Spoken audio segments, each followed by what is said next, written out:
I want to say that I am very proud to be here tonight. This is the end of a journey that I've been on, turning the Rust Belt into the Green Belt. And what a better place to end it other than Detroit.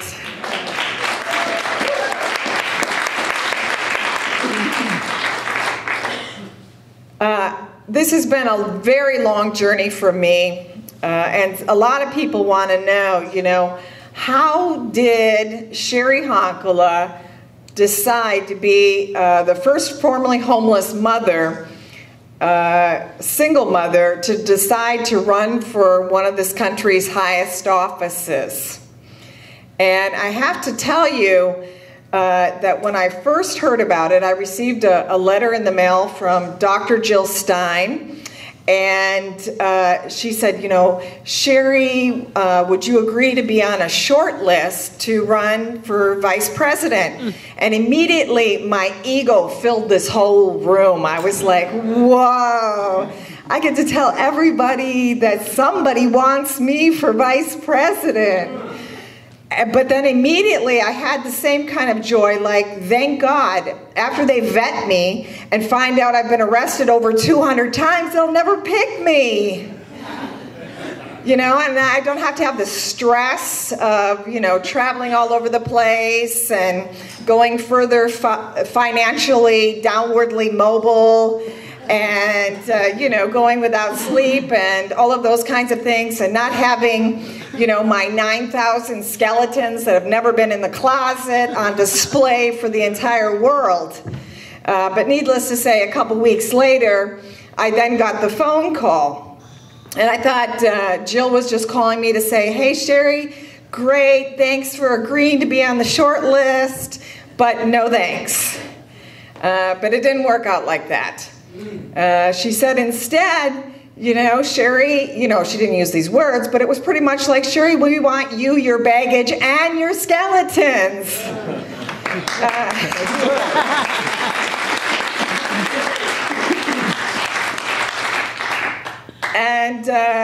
So the woman who is the doctor, the Harvard graduate, who teaches internal medicine and practices internal medicine, is now hooked up with the woman from the School of Hard Knocks.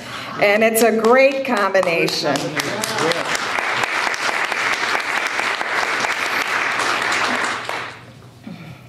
So, this has definitely been a long journey. Many of you in here in this room are responsible for the loudmouth, I ain't gonna take your crap personality that I have. So if anybody in here has issues with the fact that we can never quite tell Cheri to shut up and sit down, we'll hear from you later. The people in this room are responsible for the woman that I am today.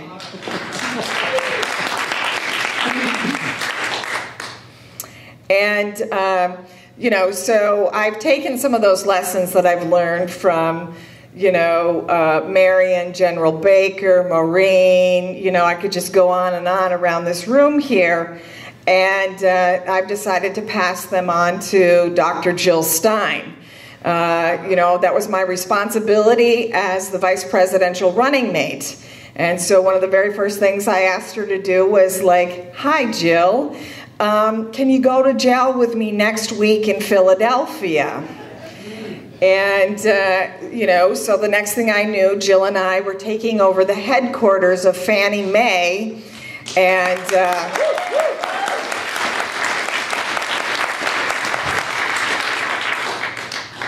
so all of the movement folks were like, wow, movement folks meet the some of the movement folks from the Greens, meet each other. And so I've been hooking up folks that I've been a part of across the entire country with sections of the Greens all over the entire country, and we're finding out that we have a common enemy, and so we're trying to figure out how do we begin to actually work together to deal with all of these horrible things that we're facing across the country. But you know, just as much as I've been learning every single day from Jill on the campaign trail, she's been learning a lot from me too. After all, our first journey was, you know, to the Roundhouse, which is the jail in Philadelphia. And I'm skilled at it because with over 200 arrests, I know exactly what to do, which is to, you know, curl up in a ball and go to sleep and try to get out, you know, sleep your time through when you're in the jail cell. And we were arrested with a labor leader and an African-American youth, and of course, you got to go to jail with a 90-year-old nun. And so I managed to get out of the line and stick the 90-year-old nun with Jill, because I was really tired, and if anybody knows Dr. Jill Stein, she likes to talk. And so I just wanted to, like, you know, go to sleep and get through the hours that we would have to be there in jail.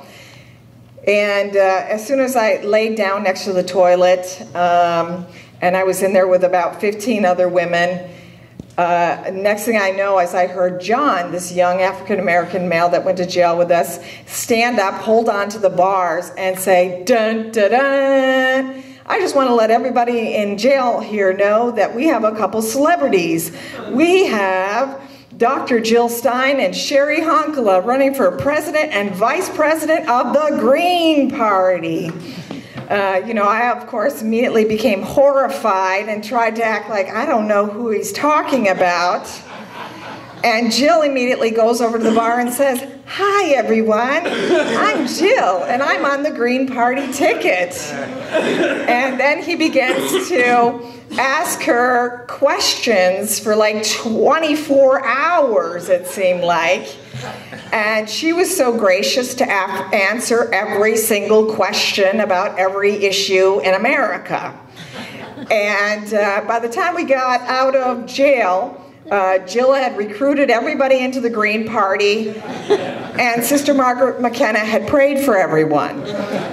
So there's been quite an exchange of learning and teaching each other in this process.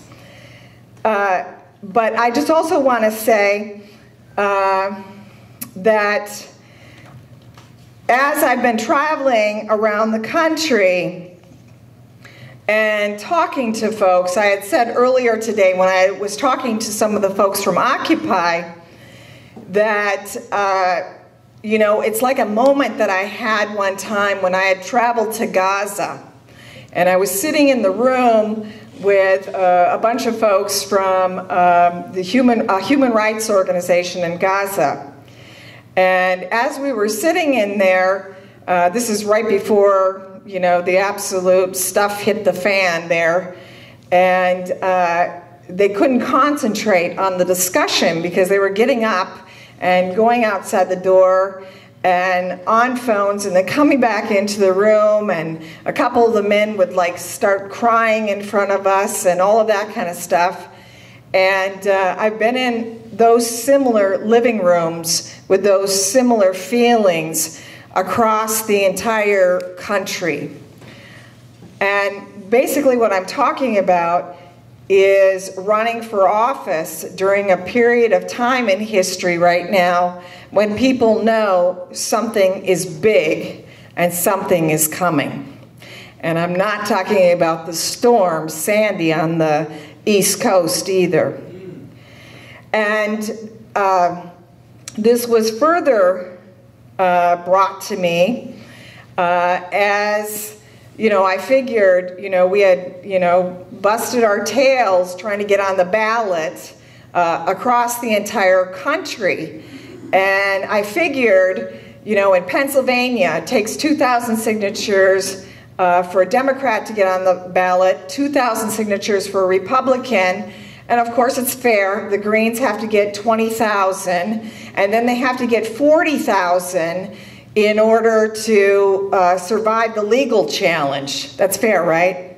No. So I'm like, okay, we jumped that hurdle, and then we did it in 37 other states across the country. We jumped the hurdles.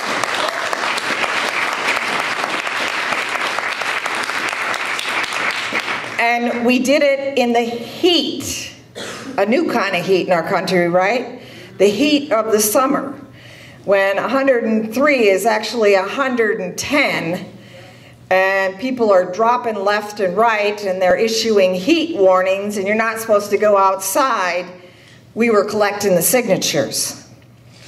So I figured we're on 38 ballots across the entire country. 85% of the population has the ability to vote for Jill and I. That's great. We qualified for federal matching funds by raising enough money in each of these states. And then you tell us that the only venue, the debates, we can't be on the stage? But I thought we lived in a democracy.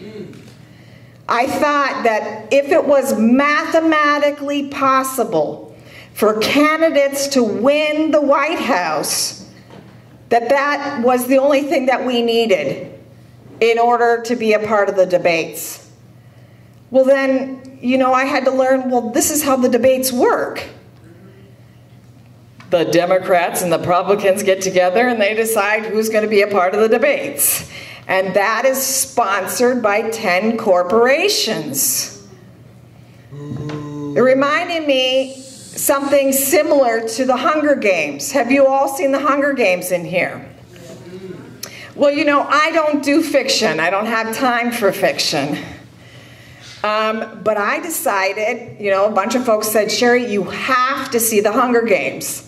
And not only did I go see the Hunger Games, I brought whole groups of youth from Kensington to go see the Hunger Games.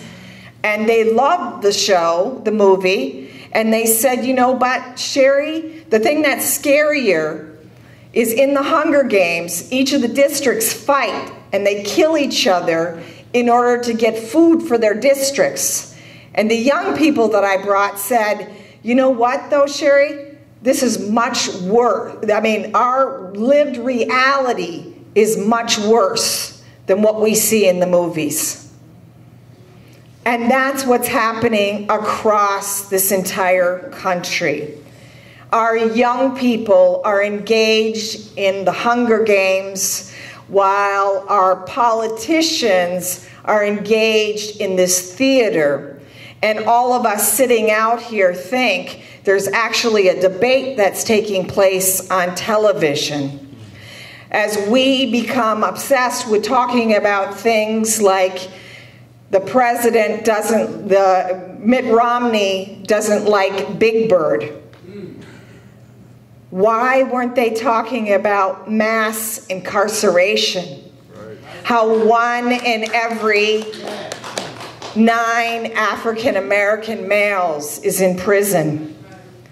Why aren't they talking about somebody that has a disability virtually being unable to get employment ever again in this country? Why aren't they talking about the closing of drug and alcohol programs? Why aren't they talking about my friend Eduardo from Kansas who needed a heart transplant? And because he was undocumented and couldn't prove that he could have ongoing health care, our president, our government, let a 14-year-old boy die. And why weren't they talking about in the debates about the police brutality that's happening in Milwaukee, where you can basically just shoot to kill without any trial or without any kind of investigation? And why why can't they use the P word? Why can't they talk about poverty and how half of all Americans now are living in poverty?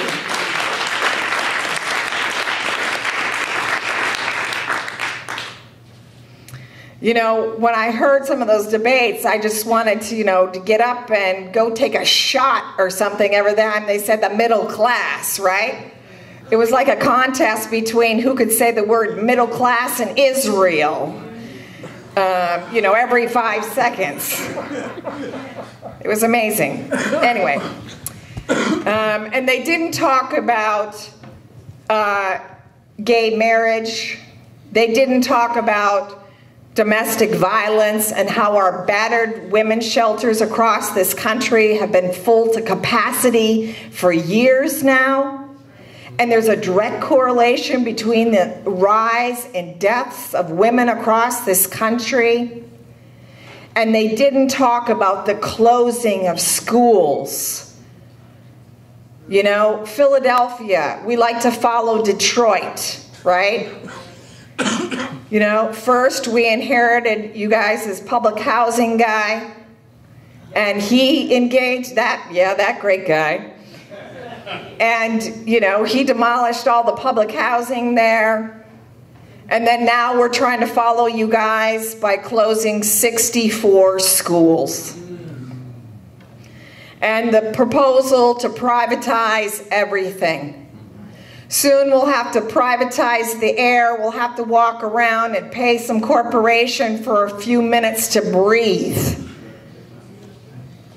And while I joke about it today, it's not that far away. Especially after visiting West Virginia, where the coal companies continue to rule the town, and where you see signs that are hanging around that say things like clean coal. Isn't that an oxymoron? Right. And where both President Obama and Mitt Romney are in a contest to see who can tighten their belt the most and serve the interests of the corporations. That's right. Does it matter anymore if we can have clean water to drink? If our children have to fill the emergency rooms and visit the asthma sections because they can't breathe anymore? So, these are all of the things that drove us to do that thing. First, we tried to go to the first debate in New York City. We showed up with the chickens. Oh yes, we had chickens. I'm sure you didn't hear about it on CNN or anything like that. But it was Jill and I and the chickens.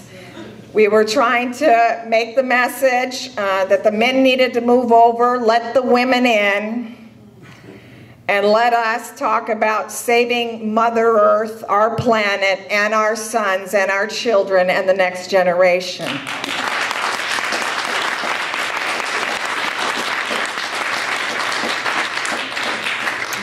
Well, that didn't work. Gee.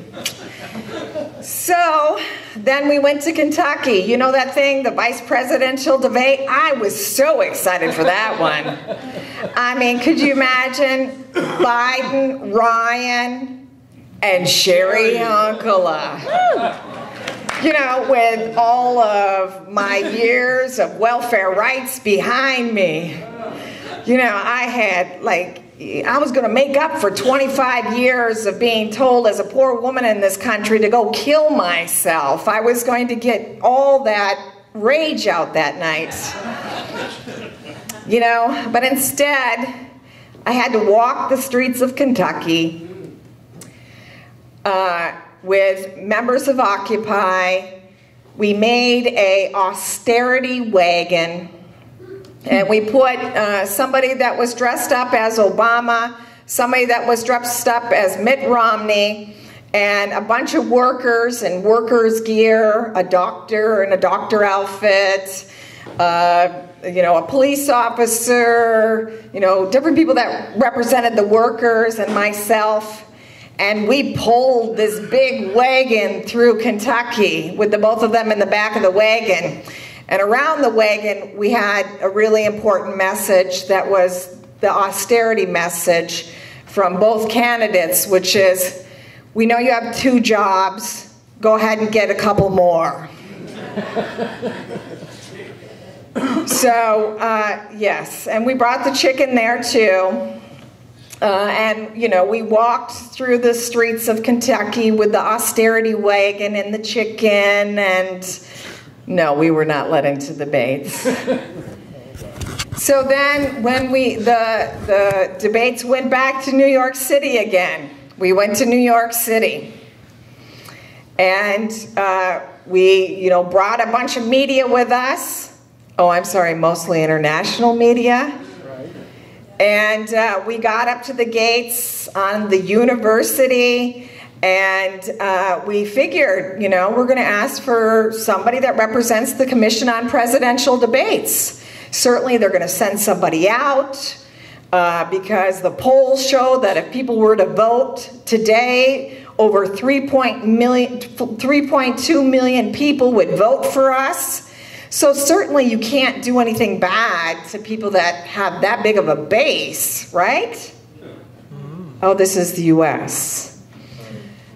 So when we got there, we asked for somebody from the CPD. They didn't send us anybody. Next thing we knew, all of the big guys, the big officers surrounded us in a circle, and as soon as they surrounded us in a circle, they told us we were obstructing traffic when we were in the middle of officers. I'm not sure how we were doing it. Really? And the next thing I knew, we were carted off and placed in 2 different vehicles by police officers and Secret Service.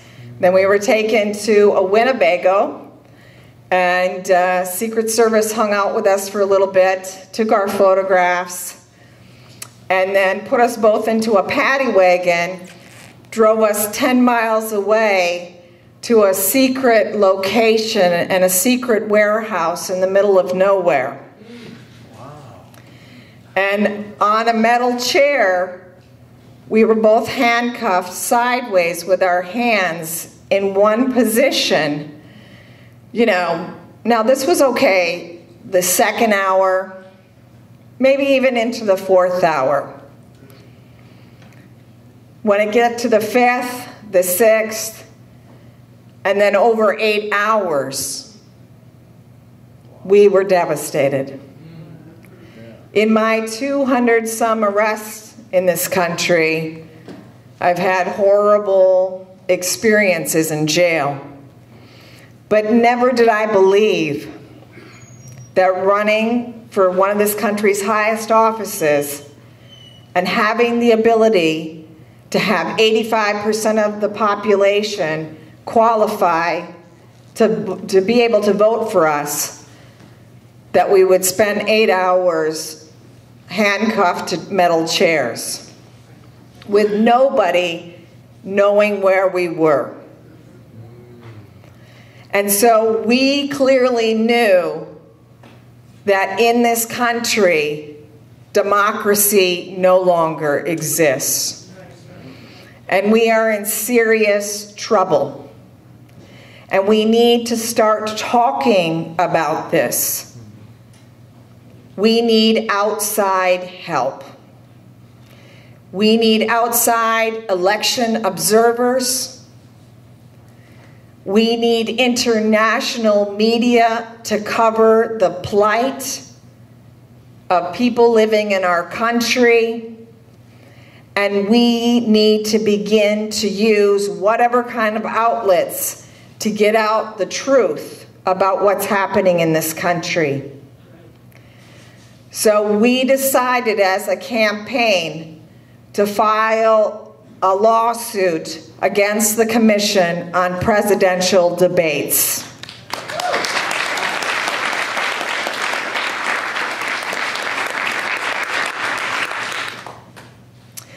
So as the young man said earlier, we are busy painting as many towns as possible green. That's right. That's right.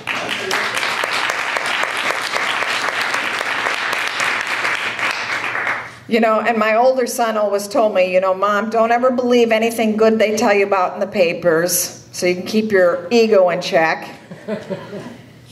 But don't ever believe anything bad they say as well.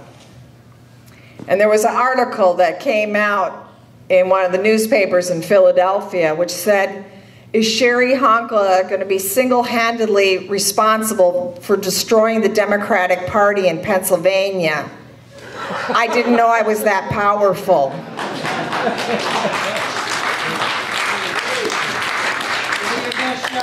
There we go.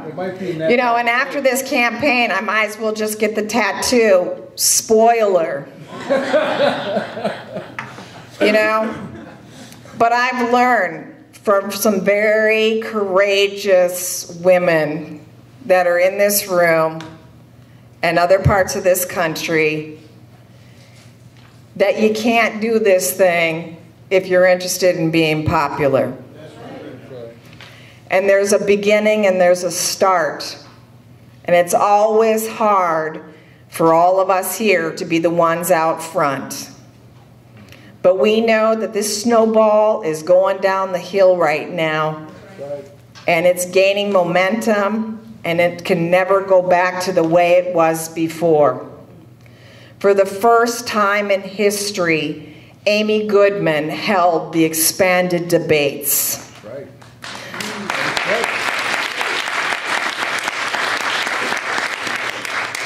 That means that each expanded debate, over 25 million people got exposed to other candidates in this country.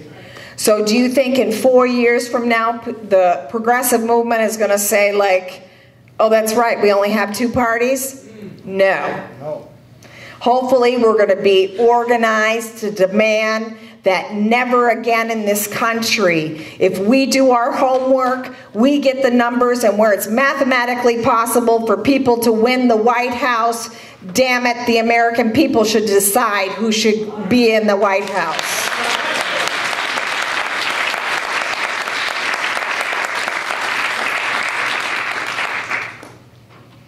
So we've been running around the country with something that's called the Green New Deal. And some people asked me about that thing, and they said, well, isn't the Green New Deal kind of red? And I said, absolutely.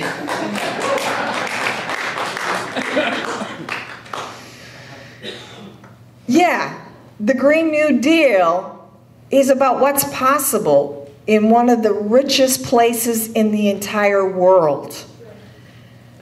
And that's one of the things that running for vice president has allowed us to do, is talk about what's possible. We intend to take the unemployment offices and turn them into employment offices. We're gonna green the economy, and you know, the folks that are killing each other and bringing, you know, our military's coming home dead. We're going to turn our military into organic farmers.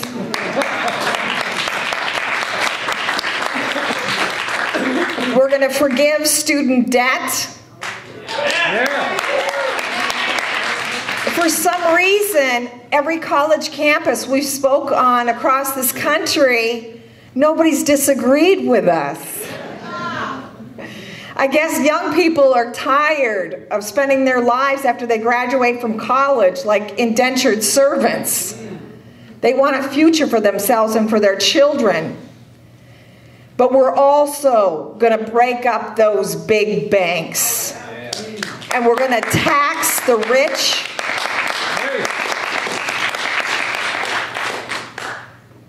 So we don't have to participate in that box anymore.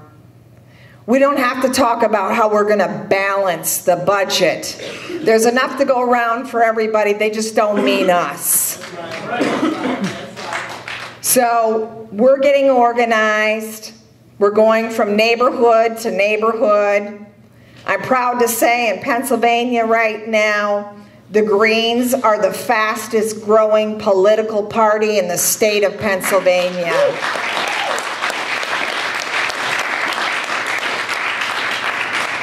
You see, it's real easy, and it doesn't happen online. It goes back to that thing that maybe some of your more seasoned organizers know about here in this room. We didn't organize it online. We went door to door. We went into people's living rooms. We showed them a paper that says, this is what it means if you vote for the Democrats. This is what it means if you vote for the Republicans. And this is what the future will look like if you help us build the Green Party. And so together, we intend to stop arguing about who's got the best seat on the Titanic or the worst seat. We're going to build this raft. We're going to get the hell off, and we're going to build a new tomorrow for all of us.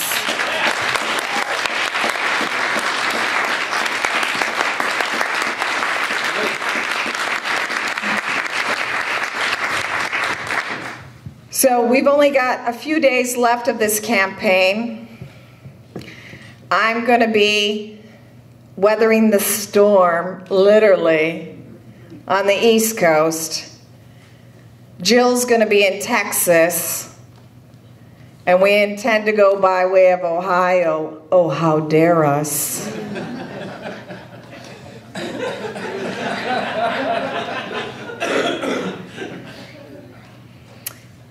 And we are here to say that we are absolutely thrilled that this campaign actually begins the day after the election.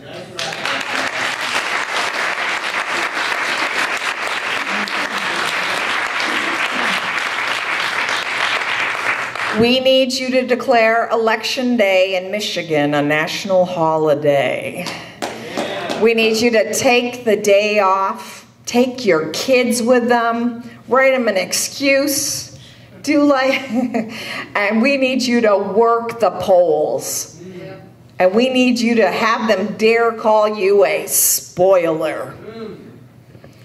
Because that day is also an educational day. Because you're going to talk about Eduardo.